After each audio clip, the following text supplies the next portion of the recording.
moments in Stockton tonight as city leaders taking up the debate over the legacy of civil rights icon Cesar Chavez tonight. Now, after a number of women came forward with sexual assault allegations against Chavez last month, communities around the state started renaming parks, landmarks, and schools that were named in honor of the late labor rights leader. Just a few examples. In Sacramento, the city covered the sign and statue at Cesar Chavez Plaza, and they are in the process of renaming it. In Modesto, city leaders renamed a park. And at the state capitol, state leaders moved quickly to rename Cesar Chavez Day Farm Workers Day. But tonight, the Stockton City Council voted to keep the name, at least for now. KCRA 3's Andrea Flores is here now with more on that decision. Edie Golston, the city did not vote to change the name of the Cesar Chavez Central Library tonight, but they did move to cover the sign and form a committee to look into what to do next. But before that, things got pretty heated, with one member of the public shouting insults after Vice Mayor Jason Lee mentioned President Donald Trump and Jeffrey Epstein.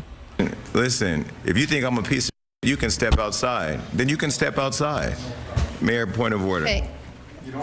Sir. Point of order. Excuse me, sir. Point of order. Thank you. Have a good night.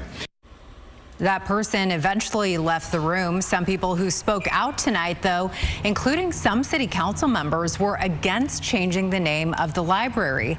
They believe Chavez's legacy is about more than the allegations made against him. The National Civil Rights Movement, focus on that, powered by boycotts, marches, nonviolent resistance, and the people that made that movement. If the Cesar Chavez Library name is changed, then you, mayor, vice mayor, councilman,